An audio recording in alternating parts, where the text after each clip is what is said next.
Yeah, they were black. The Anunnaki were black, but they weren't us. They had ceased being us a long, long time ago. And for those that know, they know. Anyhow, they came in and they caught us off guard. They came into Lower Kemet. And while the defenses were down, they took over. You know what I'm saying? This is just the reality. We got hit, took our first hit, and they did what they do. They did what they do best. They started to imitate us. They became pharaohs in that region. And for 400 years, they enslaved the African Hebrews that were in that region that had been contributing to Kemet with their sciences and their knowledge and their art. And they took these African Hebrews that were in Lower Kemet, what we now call Israel, and they marched a lot of them to Babylon.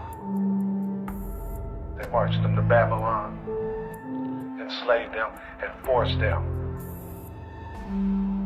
to divulge their knowledge, their science, their art, and they took that knowledge and they used it to genetically alter creatures, to some of the first, you know what I'm saying, genetic research was going on. They were creating humanoids. They wanted to live forever. They wanted to create vessels that they could transfer into and live forever. This is how crazy they were. And so, Tahaka in Upper Nubia, in Upper Nubia, forms an army of 150,000 Africans from 7 different nations. And they go on a warpath. They're taking out everything that is not African. Everything that can't grow an afro must go.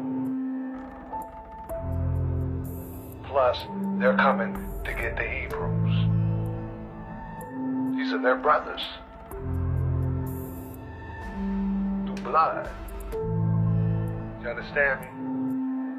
So they begin to take these Assyrians, they begin to take them out. All the way up to what we call Lebanon.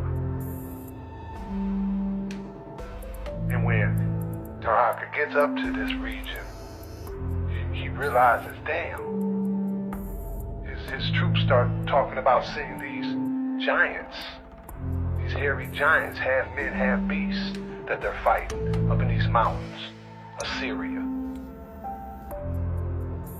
Some 10 feet tall, smell so bad you can smell them downwind half a mile away. He tells Tahu to build a wall. You think the Great Wall of China was mighty?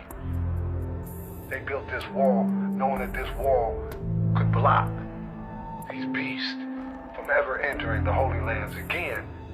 They would have to take the Arabian Desert, so the legend goes.